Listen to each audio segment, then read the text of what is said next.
Hello everyone, and welcome to the official announcement trailer. I know, finally, the real one. So this project was actually started the first day of this year, and I'm happy to announce that I'm officially going to animate it because it's summer break, y'all. I get time to animate, yeah! And I'm also gonna grab some other random children off of TikTok's pages to help me animate. Now, if you don't know what this series is, which most people probably don't, this is basically my take on the 9 Eevee living together in the house trope. Awesome. Now I'm gonna tell a basic summary of those plot, okay? So, our main character, Krista, so she's Espeon, she's the Espeon. She came from a rich family that owns a chain of hotels. Basic, I know. And she basically convinced them to buy an apartment for her and all her friends, so she could reconnect with them, because she had to go to college and she couldn't talk to them, so she was sad. So she's like, wow, I'm gonna invite all my friends over. So now they're all living together in this giant house, and crazy drama unfolds, and there's tons of different little plots. We got tons of different love stories. We have this very crazy plot twist that turns the whole series from its cheery little happy tone to this very dark, depressing, hard time. But then after that, we're going to the beach, guys! It's gonna be epic. I am so excited to animate this. It's literally looking amazing. And I'll give you a quick summary of all the characters now. Alright, so Espeon, her name is Krista. I've already given you kind of her summary, but here we go anyway. So, she deals with anxiety a lot. So poor little thing, she has to be responsible for everyone and everything all the time, because her parents have put these expectations on her. And you can see her develop through the series, and she just learns to loosen up and not be so anxious all the time. Poor girl, suffers from panic attacks or things like that. And she just has to worry for everyone and be just so in charge and in control of herself. And she freaks out when things aren't organized or go as planned. Now on to the next one. So Sylveon, her name is Rosie, and she's just a very sweet, loving, caring girl. She has a big heart, loves everybody. She loves hugging her friends. She just does. Yeah, and she has this massive crush on the Umbreon, and she is best friends with Vaporeon. I'll go into more detail about them later. Now she's just super sweet. She's bisexual, confirming sexualities because 3 of them are gay. But yeah, so confirming that. There you go. Wow. We have representation. Yay. Now on to the 2 sisters. So we have Glaceon. Now her name is Siri. That's a nickname for her actual name, Sierra. And she actually does have autism, not just autistic coded. And she's just a really nerdy, shy girl, keeping to herself. And she struggles with being more social and outward because people have just treated her garbage her whole life. And she's learning to break free from that. And she totally writes fan fiction in her free time, aspiring writer. That's what she is. And yeah, that's her character arc. Now on to Leafeon. So Leafeon's name is Leah, and she is the stepsister to Sierra. But they're basically sisters, they're so close now. But yeah, so she loves gardening, and her and her sister actually owned a gardening shop before they moved into the house, and they just took over for online. And she's best friends with Flareon, and both of them run the garden at the house because they need something to pass the time. They're basically living in the life of luxury for a bit. Yep. And she is asexual because, she's energetic, bubbly, happy, outgoing. She just, loves giving hugs and stuff like that. But once it gets too physical or touchy, she's like, whoa, back the freak away. Yeah, she's an interesting character there because those are 2 very clashing personality traits. But she has them. Now we're going to move on to the next family in the house. This is the 4 siblings and the 1 cousin. The youngest of the siblings is Ava. She's the Eevee in the house, and she is 10 years old. She still goes to school. She has a nice group of friends outside of the house, so she has kids her age to hang around. And she's very sweet, she's very kind. She also, is just the innocent child, and she gets mad when everyone excludes her from things because She's a little 10-year-old.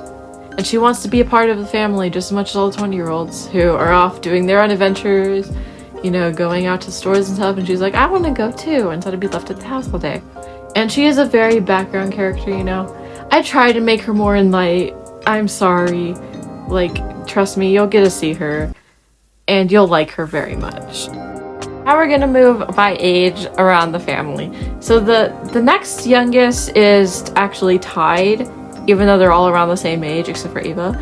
And so I'll just go in this order. So now is Flareon. So Flareon's name is Charlie, and he's a very sweet boy, you know, he's wholesome. He's kind of a pushover though. Like, he just needs to learn to be more assertive and like take his place. But he's so afraid that he's actually gonna set the whole place on fire because he has totally done that before.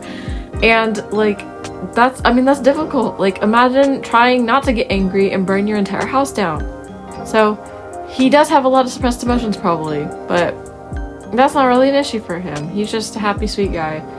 And he's best friends with Leah, and he spends his time gardening in the back, which is very uncharacteristic for a fire type, but he chooses to move around it anyway, because it's just one less struggle he has to worry about or care about anymore. He just lets himself go. And he is very, very much crushing so hard on his best friend. And like, poor man, he's like a little puppy. He's just a puppy. Like, he just like looks at her and he's like, oh my god, she's so cute. And then his sister's just like, bro, what the heck. And actually, speaking of his sister, let's move on to her next. Alright, so Vaporeon is tied for being like one of the youngest with Charlie. Now she is just a sassy, moody girl. Her name is Carol, because I forgot to bring that part up, you know, right? Yeah. And she is a lesbian. You know, she's a girl kisser. Awesome. Go complain in the comments. I don't care. Anyway, yeah. She's just epic. I love her. She's iconic. Like, she just is that annoying sibling, you know? Middle child energy. She always just, like, messing around with, like, her sibling. She's like, ha, I freaking pulled your leg. Oh, so funny. Ha ha ha. And she has a crush on her best friend, you know? The rough struggles of being the lesbian, but your best friend is not. To her knowledge. And yeah, she often gets crap from her older brother because, like, the way she is just so unserious. And she's actually the most self-aware out of any of them because literally she can see everybody in the house is just like all being stupid and like busy with their crushes, and she's just sitting there like, oh my god. Because imagine being full of a house where everyone is constantly like just simply sitting next to each other on the couch, chilling, watching TV, like how normal families do. But then everyone's just like intensely like going like, oh my god, oh my god, oh my god, they're sitting next to me, oh my god. Yeah, poor girl like just sees it all and she's like, oh my god, just shut up and kiss already, get a room. Yeah. That's her whole mood. And she's actually the reason multiple people get together because like she just gets so over it that she's really like, you know what, bro? I'm helping you. You're gonna go freaking get your crush. Go get him. And it's just goofy. Yeah. She was very, very fun to make. And she doesn't get a lot of screen time either. So like I try to push her more front. But then she ends up taking too much screen time. Like, bro. She's just so she's just her. She's Carol. She's Casserole. She's iconic. Now on to the final of the trio. Jolteon. Awesome. I'm not copying Evolution Squad, I swear, okay? Okay, let's get on to it anyway. His name is Jack. He's a gamer. That's all I can really say about him. He's an epic gamer. Sometimes he's like a great older brother, you know? But then other times he uses that just to be kind of like a jerk and he's just like, bro, listen to me. I'm your older brother. Like, yeah. And the person he's very close to the house with is Siri, because like he sees her as like another like younger sibling he needs to like protect and help, because he's a good older brother most of the time, all the time. He spends a lot of time with Ava because, you know, like Carol's too busy being Carol, being a jerk, and Charlie, he ends up being left with all the responsibility of the group because, like, you know, he just gets all dumped on him when Jack's just like, I can't do this right now.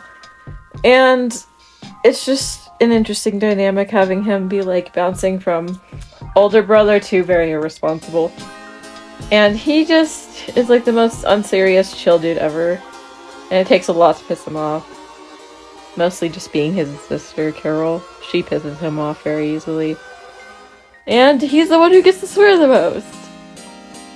Almost. It's PG-13. I'm trying to keep it that way. I don't want that many swears, so trust me. Now, on to the final Eevee, Umbreon. His name is Shadow, like Shadow the Hedgehog. I know, I'm so great at naming things. He is a sad little emo. Cause tonight will be the night that I will fall for you. Anyway, let's continue. Okay, so, poor dude. He grew up in, like, such an interesting, like, household where his father was just really awful and garbage. He does have a sister, who happens to be a shiny Umbreon. I know. Awesome writing. He had some history with the gang. So, he joined them unknowingly back when he was still, like, a little Eevee. And he, was friends with some of them. And then he ended up later, his evolution story, I have it, like, all written down, all their evolution stories. His is literally, it was at the middle of the night, and he was absolutely betrayed by his friends and found out that what he was doing was actually gang activity and not them just being little, you know, like, I'm a baddie, you know, he wasn't doing Didasiva. He wasn't all of a sudden shooting from innocent Eevee, too. Emo baddie. And, yeah, so he ran away, ended up evolving to get away, because he ended up being way stronger than them in that way, and then ran off, and then he, took himself and put himself into prison for all the bad things that they made him do, which wasn't very much offenses, very many offenses. So he got off, like, free from jail, and then he tried calling Krista, because, you know, like, that was, like, his only really, like, I was a bitch! I should have known better! If I had a witch, I would have never ripped around! If I used to be with her, I didn't know the part twist! Karma's a bitch! She's with you right now. What the fuck? Reliable friend at the time, other than his family, which, like, his cousins, Jack, Carol, Charlie, Ava, he can't really contact them at this point, because he doesn't want to talk to his family, after he just got out of prison. He needs to cool off a bit and, like, get some time to himself. So he wants to talk to his best friend, but she's in college, she can't call anybody, because her parents just didn't allow it. They're like, no distractions, boom, and took all her friends away. And so, he had, like, no one to rely on, so he really just helped his sister, like, evolve. They went off on, like, a whole trip, training and stuff like that. And Rosie actually was the only one he was able to keep contact with. And then later he talked to his sibling. Siblings, I mean cousins. Okay? He talks to them. And they help him. And he just has insufferable trauma from being in a gang. And then what happens is, you know, you can't cross a gang without things following you, so he is forever being stalked. And that will have a very important part in the plot for the series. Thank you for watching. This is the Eevee House, coming hopefully this summer. So, if you forgot to, please consider liking and following me, or subscribing even. It really helps me. And, like, if you want to watch the show, you'll know when it comes out, because you'll be following me. So, thanks again, like, genuinely. I am so happy that I have, like, 140 people that actually think my content's decent enough to follow me. And 11 on YouTube. I want that to change, please. But thank you, bye! Yeah, girl, stop. No, stop singing, no! Spending it by your side. Oh my gosh, she's